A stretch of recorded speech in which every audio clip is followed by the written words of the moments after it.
Please welcome Mr. Tyler Zander. Thank you, guys. I believe it's pretty obvious to all of us here tonight the impact that tonight's honoree has had on our state. Meet Tyler Zander. Tyler is from Enid, Oklahoma, and played basketball at Chisholm High, but is now a pre-med junior at Oklahoma State University. My parents just kind of always taught me that anything I wanted to do, as long as I set my mind to it, I could go accomplish it. What separates Tyler from other aspiring doctors is that along with his rigorous study habits, he also spends his free time giving speeches to inspire others. And he does all of this with just one leg.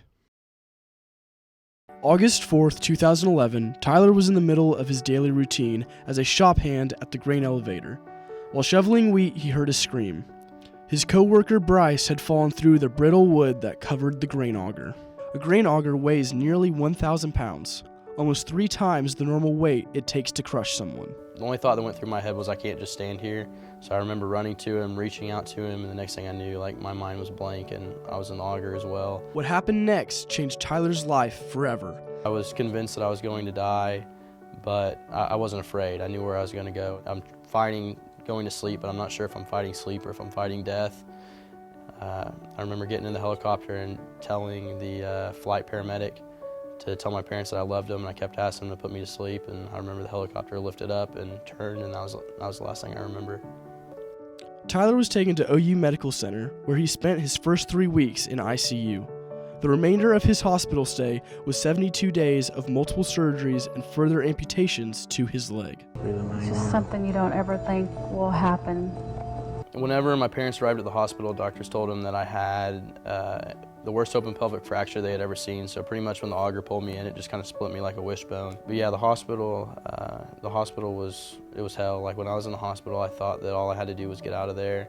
And I came to the point where I asked myself, how much more of this can I take? And in that moment, I looked around my hospital room, and there was a sheet of paper on my wall, and somebody had written, "Have I not commanded you, be strong and courageous, do not be afraid or discouraged, for the Lord your God is with you wherever you go," Joshua 1:9. It's actually a verse that I have on my prosthetic. Losing a leg could not stop Tyler from striving for his goals in life, but it did give him a new purpose. With his new running leg, Zander will be the first person to ever run without a femur. Something else that I'm doing right now is there's a competition with Men's Health magazine. Tyler doesn't just want to be on the cover of Men's Health. He wants to inspire people with his story, like his close friend, Colin Steffen.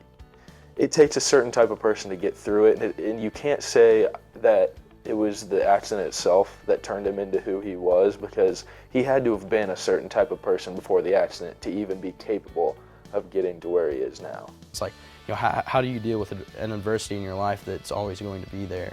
What it ultimately took for me to overcome it was to take the focus off of myself, take the perspective off of myself, and stop asking questions like, why'd this have to happen to me? Why can't I be like everybody else? And start asking, what's God want me to do with this? How can I help other people with this? That's when I prospered.